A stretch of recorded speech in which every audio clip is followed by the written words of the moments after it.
Hello everyone. आज के इस वीडियो में हम समझेंगे class 7 social and political life chapter number 6 which is understanding media. ठीक है।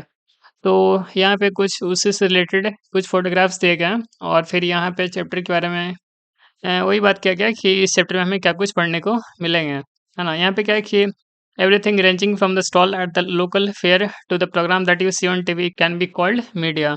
तो जो कुछ भी हम चीज़ें देखते हैं एक लोकल फेयर में जो भी स्टॉल्स होते हैं और फिर जो भी हम और अदर प्रोग्राम्स देखते हैं टीवी पे, उन सारे को हम कह सकते हैं कि वो मीडिया का पार्ट है। ठीक है। फिर यहाँ पे क्या है कि media is the plural form of the word medium and it describe the various ways through which we communicate in society. तो मीडिया क्या है, प्लूरल फॉर्म है मीडियम का, और इसके थ्रू हम क्या करते हैं सोसाइटी में जो कुछ भी चीज़ें होती है उसके बारे में हम कम्युनिकेट करते हैं, बातचीत करते हैं। तो क्योंकि ये जो मीडिया है वो सोसाइटीज़ के हर एक एस्पेक्ट्स के बारे में बात करता है, और इसलिए हम कह सकते हैं कि ये जो मीडिया है वो एक मीन्स ऑफ कम्युनिकेशन का हिस्सा है। ठीक है। फिर यहाँ पे क्या है, ranging from phone call to evening news on TV can be called media. इसके अलावा टीवी, रेडियो, न्यूज़पेपर, ये सब सारे क्या है मीडिया के फॉर्म्स हो गए। और क्योंकि इसके थ्रू बहुत सारे लोगों तक ये जो न्यूज़ होते हैं या फिर जो प्रोग्राम्स होते हैं वो बहुत सारे लोगों तक पहुंच पाते हैं, इसलिए हम कहते हैं कि ये मास मीडिया, क्योंकि ये मास को अपील करती है। ठीक है, बहुत सारे लोगों तक ये पहुंच सकती है। फिर यहाँ पे क्या है, मीडिया एंड टेक्नोलॉजी। तो मीडिया और टेक्नोलॉजी एक साथ चलती है। It would probably be difficult for you to imagine your life without the media. तो हम कह सकते हैं कि ये आज के समय में काफ़ी ये डिफिकल्ट है हमारे लिए कि हम बिना मीडिया के हम अपने लाइफ को इमेजिन नहीं कर सकते हैं, है ना। जैसे यहाँ पे क्या है कि बट केवल television and the wide spread use of internet is a recent phenomenon. तो यहाँ पे क्या है कि ये जो हम टीवी टीवी चैनल्स देखते हैं या फिर जो इंटरनेट हम आज यूज़ करते हैं वो सब सारा क्या है, एक रिसेंट फिनोमिनन है। हमेशा से तो ऐसा नहीं रहा है। इसके अलावा क्या है कि these have been around for less than 20 years. The technology that mass media uses keep changing. तो यहाँ पे वही बात है कि ये सब जो हम जो कुछ भी चीज़ देखते हैं, फॉर एग्जांपल इंटरनेट हो गया, फिर टीवी न्यूज़ चैनल्स हो गया, बहुत सारे टीवी न्यूज़ चैनल्स होते हैं, बहुत सारे प्रोग्राम्स होते हैं, तो ये सब सारे रिसेंट फिनोमेना है और ये लेस देन 20 इयर्स से हमारे पास है। तो हम कह सकते हैं कि ये जो मीडिया होती है उसमें जो टेक्नोलॉजी होती है वो सब सारा बहुत ही तेज़ी से चेंज करती रहती है। फिर क्या है यहाँ पे कि newspaper, television and radio can reach millions of people because they use certain technologies. तो ये जो न्यूज़पेपर होते हैं, टेलीविज़न्स होते हैं या फिर रेडियो हो गया, सब सारा बहुत सारे लोग तक पहुँच पाता है। क्यों? क्योंकि वो बहुत सारे टेक्नोलॉजीज़ का इस्तेमाल करते हैं। We also tend to discuss newspaper and magazines as the print media and TV and radio as the electronic media.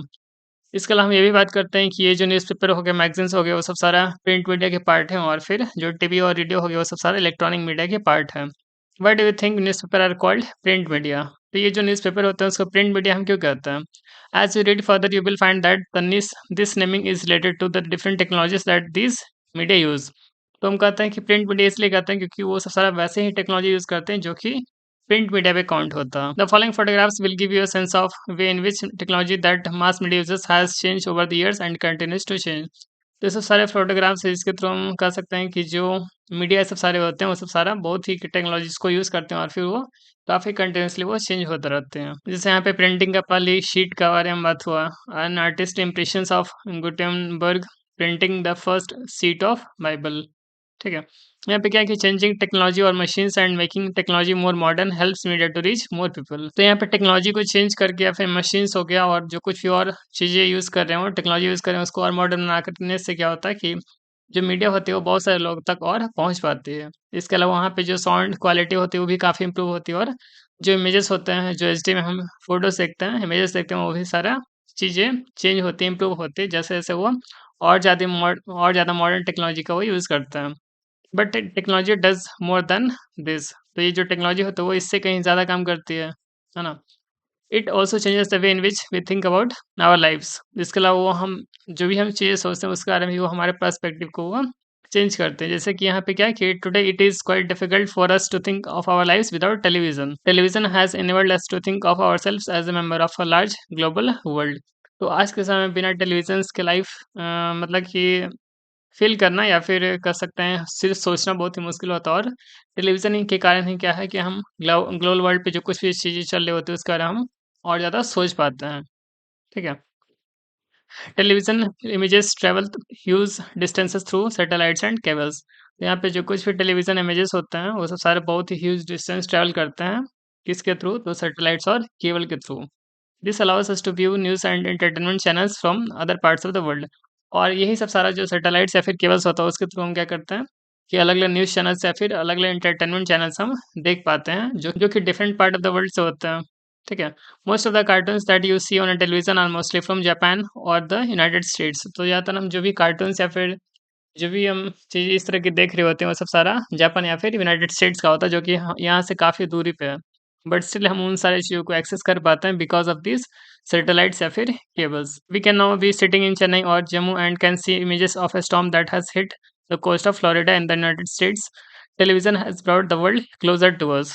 तो यहाँ पे क्या है कि अगर हम चेन्नई में या फिर जम्मू में ही क्यों ना हो और तो वहाँ पे अगर फ्लोरिडा जो कि यूनाइटेड स्टेट्स में अगर वहाँ पे कोई स्टॉर्म हिट किया तो उसके इमेजेस को हम देख पाते हैं आराम से क्यों? क्योंकि ये जो टीवी न्यूज़ चैनल्स होते हैं और फिर जो उनके न्यूज़पेपर होते हैं सब सारा उन्हीं सारे चीज़ों पे काम कर रहे होते हैं। सैटेलाइट्स और केबल्स के थ्रू क्या करते हैं, उन सारी चीज़ों को हमारे तक पहुँचाते हैं और टेलीविज़न के कारण क्या है कि हम लोग का जो दुनिया वो काफ़ी एक-दूसरे के करीब आ पाया है। पहले के समय में ऐसा तो नहीं था कि हम जो कुछ भी चीज़ें पहले कहीं और चल रहे होते हैं, उन सारी चीज़ों का एक्सेस कर सकते हैं, उन सारी चीज़ों को जान सकते हैं, बट आज के समय में ऐसा है। फिर यहाँ पे क्या है मीडिया एंड मनी। तो इसमें क्या है कि the different technologies that mass media use are expensive. तो आज के समय में जो कुछ टेक्नोलॉजीज़ अलग लोग यूज़ करते हैं, वो सब काफ़ी एक्सपेंसिव होती है।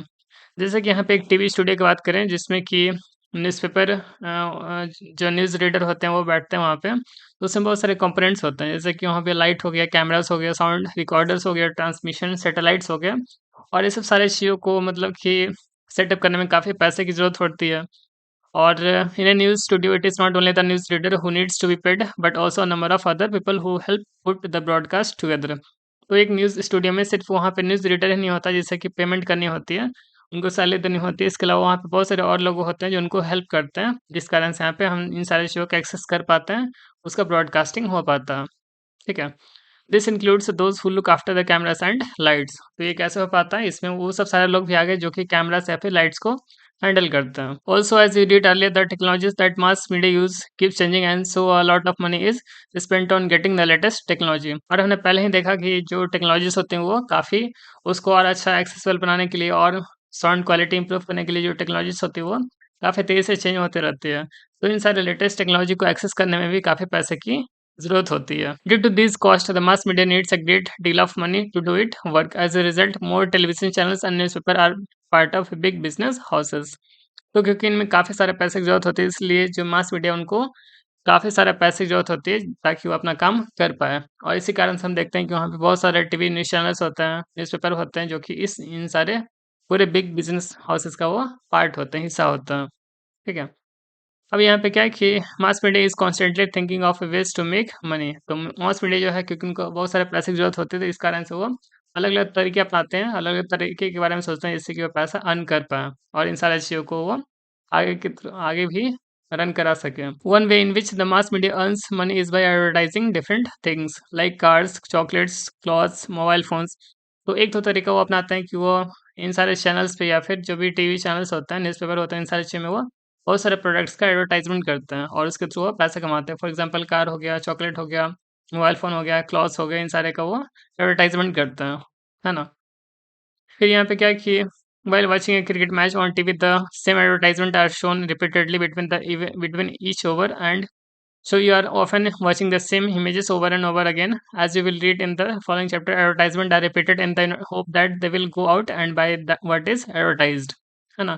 तो हम जैसे कि फॉर एग्जांपल यहाँ पे दिया गया क्रिकेट मैच के दौरान जहाँ पे देखते हैं कि हम ओवर के बीच में बहुत सारे एडवर्टाइजमेंट सेम एडवर्टाइजमेंट बहुत बार रिपीट किए जाते हैं, है ना? और ऐसा इसलिए किया जाता है ताकि वो जो एडवर्टाइजमेंट है, जो कुछ भी हमें दिखाया जा रहा है, हम वही चीज़ों को बाहर जाकर के परचेज़ करें। ठीक है? तो एक होता है ना कि एक रिपीटेड चीज़ें देखते हैं तो उन सारे चीज़ों का हमारा एक वही होता है ना कि जो भी हमारे ब्रेन में पहले ही चीज़ें जो हम देख चुके हैं उस पे ज़्यादा हम ट्रस्ट करते हैं और फिर उन्हीं उन्हीं सारी चीज़ों को हम परचेज़ करते हैं। तो इस कारण से इन सारे एडवर्टाइज़मेंट को बार-बार रिपीट करके दिखाया जाता है। ठीक है? तो फिर यहाँ पे एक टीवी स्टूडियो का फ़ोटोग्राफ्स दिया गया और फिर यहाँ पे क्या है कि मीडिया एंड डेमोक्रेसी मतलब कि जैसे मीडिया और मनी है वैसे यहाँ पे क्या है मीडिया एंड डेमोक्रेसी। तो यहाँ पे क्या होता है कि in a democracy the media plays a very important role in providing news and discussing events taking place in a country and the world. तो एक डेमोक्रेसी में क्या होता है कि जो मीडिया होती है काफ़ी इंपॉर्टेंट रोल प्ले करती है। जो कुछ न्यूज़ या फिर इवेंट्स डिस्कस हो रहे होते हैं अराउंड द कंट्री या फिर जो भी उस कंट्री में या फिर कंट्री के बाहर वहाँ पे उन सारे वो सारे इवेंट्स हो रहे होते हैं, उन सारी चीज़ों को लेकर के वो काफ़ी इम्पोर्टेंट रोल प्ले करते हैं। It is on the basis of this information that citizen can for example learn how government works, और इन्हीं सारे इन्फॉर्मेशन के बेसिस पे जो सिटीज़न वो जान पाता है कि गवर्नमेंट कैसे वर्क करती है। And often if they wish to they can take action on the basis of this news stories, और इसी के बेसिस पे वो क्या कर सकते हैं, अपने जो भी उनका कोई अगर उनको कुछ एक्शन लेने होते हैं तो उन्हीं के बेसिस पे वो ले सकते हैं।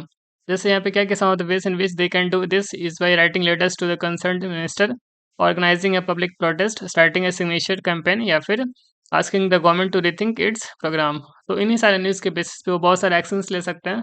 जैसे कि वो एक कंसर्न्ड मिनिस्टर्स को राइटिंग लेटर लिख सकते हैं, या फिर एक पब्लिक प्रोटेस्ट ऑर्गेनाइज कर सकते हैं, वहाँ पे सिग्नेचर कैंपेन ऑर्गेनाइज कर सकते हैं, या फिर गवर्नमेंट को इस तरह के प्रोग्राम के थ्रू क्या कर सकते हैं, इन सारी चीज़ों के बारे में दोबारा सोचने पे मजबूर कर सकते हैं। The cost to advertise on a TV news channels varies from 1000 to 1 lakh per 10 second depending on the popularity of the channel and time.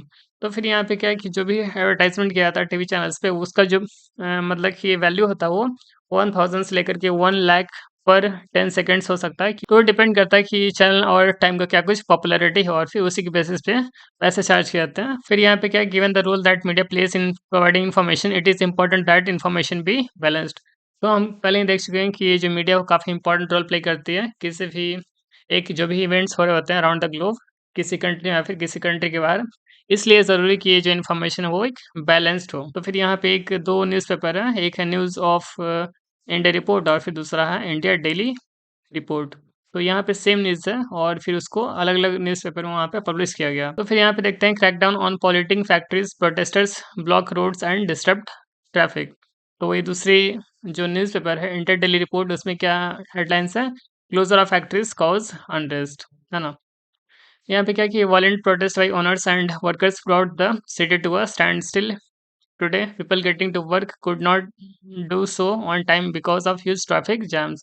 तो यहाँ पे क्या है कि जो वायलेंट प्रोटेस्ट हो रहे होते हैं वर्कर्स के या फिर जो वहाँ पे ओनर्स हैं, उस कारण से जो सिटी है पूरी तरह से थम गई, और फिर जो लोग हैं वो जो टाइम पे घरों से निकल रहे थे काम पे जाने के लिए, वो नहीं जा पाए because of huge traffic jams, है ना।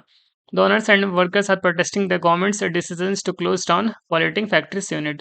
तो यहाँ पे जो ओनर्स है और जो वर्कर्स है वो गवर्नमेंट का जो डिसीजंस है कि जो भी पॉल्यूटिंग फैक्ट्री यूनिट्स है उसको बंद करने का, उसके अगेंस्ट वो प्रोटेस्ट कर रहे हैं। Although the government did take these decisions rather hastily, the protesters have known for quite some time that their units are not legal, है ना।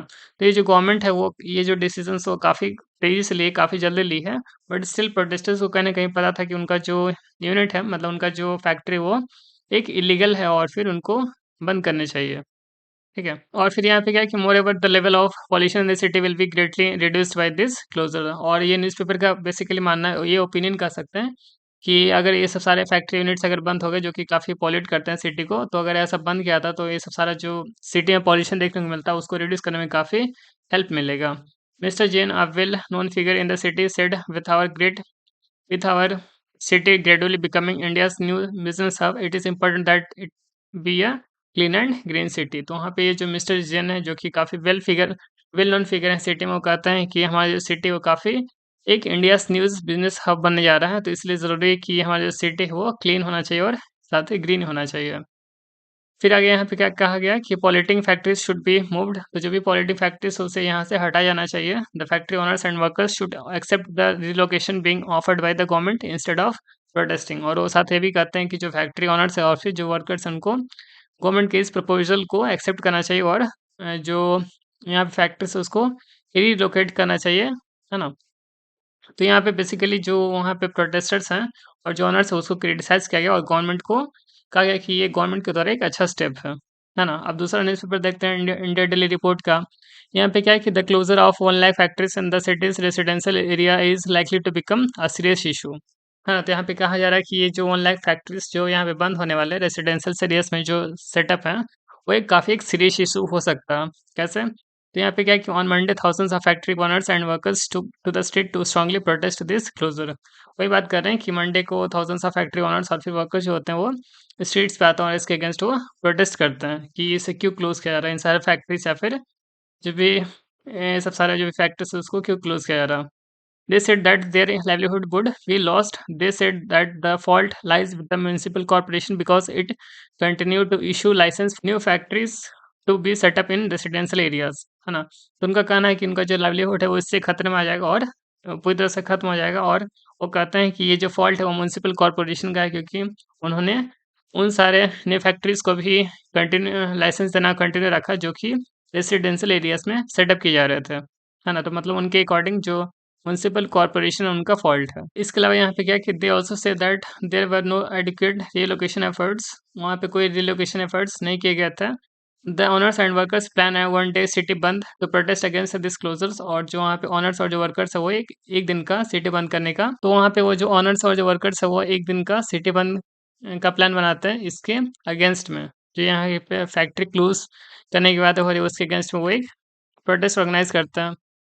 Mr. Sharma, one of the factory owners, says the government says that it has done a lot to relocate us, but the areas they have sent us to have no facilities and have been developed for the last in the last 5 years। तो वहाँ पे mister Sharma जो एक factory owner है वो कहते हैं कि गवर्नमेंट कहते हैं कि वहाँ पे उन्होंने बहुत सारे काम किए हैं टू रीलोकेट अस, तो उनको रीलोकेट करने के लिए गवर्नमेंट कहते हैं कि उन्हें बहुत सारे एफर्ट्स लगाए हैं, बट जो एरिया उन्हें दी गई है रिलोकेट करने के लिए वो उन एरियाज में कोई फैसिलिटीज नहीं है and have not been developed for the last 5 years, और उन एरियाज को पिछले 5 सालों में कुछ भी डेवलप नहीं किया गया। तो हम कह सकते हैं कि यहाँ पे दोनों जो रिपोर्ट है वो उसमें काफ़ी कुछ डिफरेंसेस हैं, ठीक है? तो यहाँ पे क्या है कि news of India you would most likely think of the protesters as a nuisance, they're disrupting traffic and continuously polluting the city with in their factories leave you with a bad impression about them, है ना? तो यहाँ पे news of India को पढ़ के हम कह सकते हैं कि यहाँ पे जो ऑनर्स हैं या फिर जो फैक्ट्री वर्कर्स हैं वो प्रोटेस्ट करना वो बेकार की बातें, और फिर उसके कारण क्या होता है कि जो ट्रैफिक है वो डिस्टर्ब होता है और जो सिटी होती है वो काफ़ी पॉल्यूट होती है। But on the other hand if you have read the story of the India Delhi, you would know that the protests are because a lot of livelihood will be lost if the factory close because the relocation efforts have not been adequate। तो यहाँ अगर Indian Delhi की अगर report को हम पढ़ेंगे तो हम समझेंगे कि जो फैक्ट्री यहाँ पे बंद किए जा रहे हैं उसके कारण से बहुत सारे लोगों का जो लाइवलीहुड है वो खतरे में आ सकता है, और फिर जो वहाँ पे रिलोकेशन करने की बात की जा गई है वो भी काफ़ी एडिक्वेट नहीं है, मतलब एफर्ट्स नहीं लगाए गए हैं ताकि इन सारे फैक्ट्रीज को सही जगहों पे रिलोकेट किया जा सके। Neither of this stories is a balanced report, तो यहाँ पे हम कह सकते हैं कि ये दोनों जो स्टोरीज है वो कोई भी एक बैलेंस अप्रोच इन दोनों स्टोरी में से गायब है। ये जो एक तरफ है वो क्रिटिसाइज कर रहा है वर्कर्स और फैक्ट्री ओनर्स को, और ये जो यहाँ पे स्टोरी है इंडिया डेली रिपोर्ट की वो जो फैक्ट्री ओनर्स हैं और जो वर्कर्स हैं उनको एक तरह से सपोर्ट कर रहा है, ठीक है? A balanced report is one that discuss all points of view of a particular story and then leaves it to readers to make up their minds। तो एक बैलेंस रिपोर्ट किसे कहते हैं? वो रिपोर्ट जिसमें कि एक जो ये पर्टिकुलर स्टोरी होती है उसके बारे में जो कुछ ही पॉइंट्स ऑफ व्यू होते हैं उन सारे इशू को वहाँ पे डिस्कस किया जाता है, और फिर जो रीडर्स है उसके लिए छोड़ दिया जाता है कि उसके बारे में वो क्या कंक्लूजन निकालना चाहते हैं अपने अपने तरफ से, है ना? Writing a balance report however depends on the media being independent. इसका ये भी है कि जो भी बैलेंस रिपोर्ट लिखे जाते हैं उसमें उस पे भी डिपेंड करता है कि वो जो मीडिया है वो इंडिपेंडेंट भी है या फिर नहीं, ठीक है? An independent media means that no one should control and influence its coverage of news. तो हम कह सकते हैं कि एक जो इंडिपेंडेंट मीडिया होते हैं वो उसे कहते हैं जिसपे किसी का कोई कंट्रोल नहीं होता, और उसका जो भी कवरेज होता है न्यूज़ का उस पे कोई किसी का कोई इन्फ्लुएंस नहीं होता। No one should tell the media what can be included and what should not be included in a news story. तो किसी को ये बताने की ज़रूरत नहीं होती है कि मीडिया को क्या कुछ न्यूज़ पे में ऐड करना चाहिए और क्या कुछ ऐड नहीं करना चाहिए। And N independent media is important in a democracy, और एक इंडिपेंडेंट कंट्री में ज़रूरी है कि जो मीडिया है वो इंडिपेंडेंट रहे। तो यहाँ पे क्या है कि it is on the basis of the information that the media provides that we take action as citizens. तो जो भी न्यूज़ हमें दिखाया जाता है उन्हीं की इन्फॉर्मेशन के बेसिस पे हम क्या करते हैं, एक्शन लेते हैं। इसलिए ज़रूरी है कि जो भी इन्फॉर्मेशन वहाँ पे दिखाए जा रहे हैं वो रिलायबल हो और कोई बायस्ड नहीं हो, है ना? वो किसी के प्रति वो अच्छा या फिर खराब नहीं कर रहा हो, बल्कि वो एक बैलेंस रिपोर्ट दे रहा हो, और फिर हम इंडिपेंडेंट होकर के अपने ही तरफ से वो सोच पाएँ कि जो भी न्यूज़ दिखाया जा रहा है उन्हीं के बेसिस पे हम एक्शन लें। However the reality is that media is far from independent, it is mainly because of दो टू रीज़न्स। लेकिन रियलिटी क्या है कि जो मीडिया है वो काफ़ी इंडिपेंडेंट से काफ़ी दूर है, वो इंडिपेंडेंट नहीं है। इसके मेनली 2 रीज़न्स हैं। पहले रीज़न्स क्या है कि the first is the control that the government has on the media when the government prevents either news items or scenes from movie or the lyrics of songs from being shared with the larger public it is refer to as censorship. तो पहला क्या है कि जो government का control होता है media पे, जैसे कि गवर्नमेंट अगर कोई मूवीज़ कोई न्यूज़ आइटम्स को प्रिवेंट करती है पब्लिश होने से, या फिर जो मूवी होती है उसमें कोई सीन को वो काट देते हैं, उसे पब्लिश नहीं होने देते हैं, या फिर जो लिरिक्स होते हैं उसे हटाया जाता है ना? तो इन सारे चीज़ों को हम क्या बोलते हैं कि वो सब सारा क्या है, एक सेंसरशिप है। मतलब उन सारी चीज़ों को, वो एक गाने का लिरिक्स ही क्यों नहीं हो गया, या फिर कोई एक मूवी का सीन ही क्यों नहीं हो गया, जब गवर्नमेंट इन सारी चीज़ों को पब्लिश होने से रोकती है ना? तो हम कहते हैं कि ये सबसे ज़्यादा क्या है, ये सेंसरशिप है। There have been period in Indian history when the government censored the media. The worst of this was the emergency between 1975 to 1977. तो बहुत सारे ऐसे इंडियन हिस्ट्री में ऐसे पीरियड्स रहे हैं जहाँ पे गवर्नमेंट ने इस तरह के सेंसरशिप मीडिया पे लगाए हैं, और जो सबसे अभी तक का सबसे वर्स्ट हम कह सकते हैं वो इमरजेंसी के दौरान था, जो कि 1975 से 1977 के बीच में लगाया गया था। तो यहाँ पे आगे क्या है कि despite the absence of a censorship by the government, most newspaper nowadays still fail to provide a balanced report, है ना? Balance story. तो ज़रूरी नहीं कि जो गवर्नमेंट है वही सेंसरशिप लगाए। गवर्नमेंट के सेंसरशिप नहीं लगाने के बावजूद भी क्या होता है कि जो न्यूज़पेपर होते हैं वो आज के समय में सही से काम नहीं कर पाते हैं, बैलेंस स्टोरी नहीं पब्लिश कर पाते हैं, ठीक है? The reason for this are complicated. तो इसके जो रीज़न्स वो काफ़ी कॉम्प्लिकेटेड हैं। ऐसा इसलिए क्योंकि people who research the media have said that this happens because newspaper business houses control the media. तो ऐसा इसलिए होता है कि गवर्नमेंट सेंसरशिप नहीं लगाते, इसलिए जो न्यूज़पेपर होते हैं वो एक बैलेंस्ड स्टोरी नहीं पब्लिश कर पाते हैं, क्योंकि जो बिग बिज़नेस लोग होते हैं, बिग बिज़नेस हाउसेस होते हैं, वो मीडिया को ओन करते हैं, कंट्रोल करते हैं। At times it is the interest of this businessman to focus on only one side of the story. और बहुत बार क्या होता है कि जो भी इन बिज़नेसेस का जो इंटरेस्ट होता है उसके उनका फोकस होता है एक साइड ऑफ द स्टोरी पे ही, ठीक है? जैसे यहाँ पे क्या है कि media's continual need for money and its link to advertising means that it becomes difficult for media to be reporting against people who give them advertisements. तो यहाँ पे ये बात है कि मीडिया को हमेशा पैसे की जरूरत होती है, और इनका लिंक एडवर्टाइजिंग से होता है। इस कारण से मीडिया के लिए काफ़ी डिफिकल्ट हो जाता है कि वो उन लोगों के अगेंस्ट रिपोर्ट करे जो कि उन्हें एडवर्टाइजमेंट देते हैं, है ना? Media is thus no longer considered independent because of its close link to business. इसलिए जो मीडिया है, क्योंकि उनका काफ़ी क्लोज रिलेशन रहता है बिजनेस हाउसेस से, इस कारण से हम इनको इंडिपेंडेंट कंसिडर नहीं करते हैं। इसके अलावा यहाँ पे क्या कहते हैं, media also tends to focus on a particular aspect of a story because they believe that this makes the story interesting. इसके अलावा दूसरा रीज़न कि वो बैलेंस रिपोर्ट नहीं दे पाते हैं, क्योंकि वो ये ऐसा मानते हैं कि अगर वो एक particular aspect of the story को अगर दिखाएंगे तो उनका जो स्टोरी होगा वो काफ़ी इंटरेस्टिंग होगा। इस कारण से वो एक बैलेंस्ड रिपोर्ट नहीं कर पाते हैं। Also if they want to increase public support for an issue they often do this by focusing on only one side of a story. इसके अलावा अगर वो चाहते हैं कि उनसे पब्लिक का सपोर्ट मिले किसी इशू को लेकर के, तो वो एक ही साइड ऑफ द स्टोरी को वो हमेशा फोकस कर रहे होते हैं, उन्हें दिखा रहे होते हैं, है ना? फिर आगे यहाँ पे क्या है, सेटिंग एजेंडाज। तो जो मीडिया होते हैं वो भी एक एजेंडा सेट करती हैं बहुत सारी चीज़ों को लेकर के। The media also play an important role in deciding what the story to focus on and therefore decides on what is newsworthy। तो हम कह सकते हैं कि जो मीडिया, क्योंकि काफ़ी इंपॉर्टेंट रोल प्ले करती है, क्या कुछ स्टोरीज़ किन सारे स्टोरीज़ को फ़ोकस किया जाना चाहिए, इसलिए हम कह सकते हैं कि वो एक्चुअली ये तय करते हैं कि कौन सी न्यूज़ न्यूज़ वर्थ है, मतलब कि कौन सी न्यूज़ एक्चुअली में न्यूज़ है। For example the annual function at your school is unlikely to make the news. जैसे कि हमारे स्कूल्स में अगर कोई एक एनुअल फंक्शन हो रहा हो, तो ये हम नहीं कह सकते हैं कि ये एक न्यूज़ है ना? वो जो न्यूज़ चैनल्स होते हैं वो इंटरेस्टेड इसमें नहीं होंगे कि हम इन सारी चीज़ों को टीवी या फिर न्यूज़पेपर में प्रिंट करें। But if a famous actor is invited as a chief guest then the media might be interested in covering it. लेकिन वही अगर सेम इवेंट अगर कोई एक वहाँ पे एक चीफ गेस्ट है जो कि एक फेमस एक्टर है, तो जो मीडिया जो है वो इंटरेस्टेड है कि इन सारी चीज़ों को कवर करने में। By focusing on particular issue, the media influence over thoughts, feelings, actions, and bring those issues to our attention.